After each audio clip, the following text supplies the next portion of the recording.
السلام علیکم، میں ہوں بختیار محمود اور آپ دیکھ رہے ہیں نیا پاکستان۔ ناظرین، 2021 کی آمد ہے اور عمران خان کا دور حکومت ہے۔ یاد رکھیے گا کہ یہ وہ دور ہے جب کورونا کی وجہ سے فرانس، امریکہ اور اٹلی جیسے ممالک کی معیشت کا جنازہ نکل گیا۔ Global economy will take a $12 trillion hit from the COVID-19 pandemic.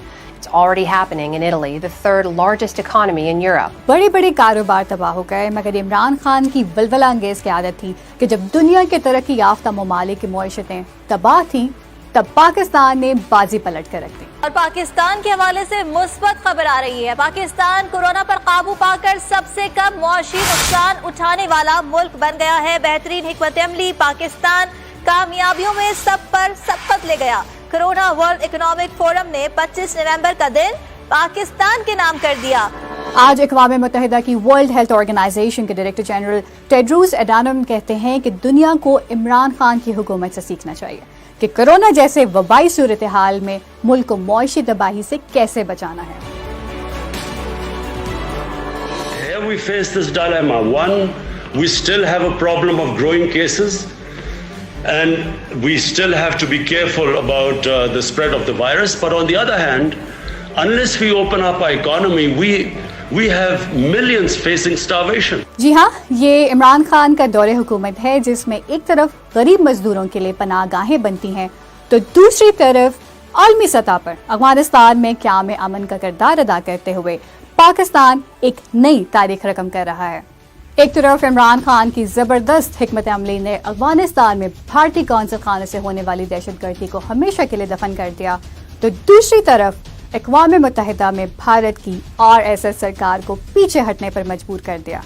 آج ترکی، روس، سری لنکا، چین سمیت دنیا کے بڑے بڑے ممالک پاکستان کی ہاں میں ہاں ملا رہے ہیں اور نریندر مودی دنیا میں تنہا ہو چکا ہے تو یہ صرف عمران خان کی بہترین خارجہ پالیسی کا نتیجہ ہے۔ جی ہاں، یہ عمران خان کا دور حکومت ہے جس میں پورے ملک میں کاروبار کے لیے نئی معاشی زون بن رہے ہیں۔ نوشہرہ جلزوئی میں 8661 فلیٹس پر مشتمل غریب عوام اور ملازم پیشہ افراد کے لیے ہاؤسنگ سوسائٹی کا آغاز ہو چکا ہے اور ایسی ہاؤسنگ سوسائٹی کا سلسلہ بتدریج پورے ملک میں پھیلتا جائے گا۔ کامیاب جوان پروگرام کے تحت ہونہار قابل نوجوانوں میں انعامی رقم تقسیم کی جا رہی ہے تاکہ وہ مستقبل میں مزید کامیابی کما کر ملک و قوم کا بازو بن سکیں۔ احساس پروگرام کے تحت غریبوں اور لاچاروں کے لیے وہ مسائل جن کے حل کے لیے پہلے عمریں گزر جاتی تھیں اب دنوں میں حل ہو رہے ہیں۔ ساؤتھ وزیرستان سمیت قبائلی علاقہ جات میں کاروبار کے لیے نوجوانوں کو بلا سود قرضہ جات دیے جا رہے ہیں۔ راوی سٹی پروجیکٹ اور بن لائن پروجیکٹ سے ہزاروں نوجوانوں کے لیے ملازمتوں کے مواقع پیدا ہو رہے ہیں۔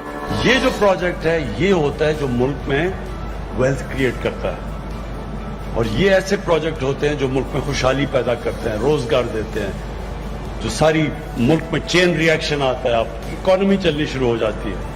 اور اس کے ساتھ ساتھ جو ہمارے کنسٹرکشن کے پروگرام ہیں، جو نیا پاکستان ہاؤسنگ ہے وہ بھی ساتھ ساتھ چل رہا ہے۔ جو کنسٹرکشن میں ہم انسینٹیو دے رہے ہیں وہ ساتھ ساتھ اس کے چلیں گے۔ زیتون کا درخت جس کی قسم اللہ تعالیٰ نے قرآن پاک میں کھائی ہے، جی ہاں، یہی عمران خان کی حکومت اپنے بلین ٹری منصوبے میں خاص طور پر زیتون کا درخت لگانے پر توجہ دے رہی ہے۔ یہ وہ درخت ہے جس کو نبی کریم صلی اللہ علیہ وسلم نے شفا قرار دیا اور اس درخت کی کاشت سے پاکستان کی آنے والی نسلیں اگلے 1000 سال تک کے لیے خوراک میں خود کفیل ہو جائیں گی کیونکہ زیتون کا درخت 1000 سال تک پھل دیتا ہے۔ پاکستان کا وہ قومی خزانہ جو چوروں لٹیروں کے دور میں ہمیشہ خسارے کا شکار رہتا ہے، وہ خزانہ $447 ملین کے ساتھ خسارے کے بجائے اضافے میں جا رہا ہے۔ بیرون ملک پاکستانیوں نے تاریخ میں پہلی بار عمران خان کی حکومت پہ اعتماد کرتے ہوئے پاکستان کے مرکزی بینک کے روشن ڈیجیٹل اکاؤنٹ میں $200 ملین سے زائد رقم بھجوا چکے ہیں اور یہ سلسلہ مزید جاری ہے۔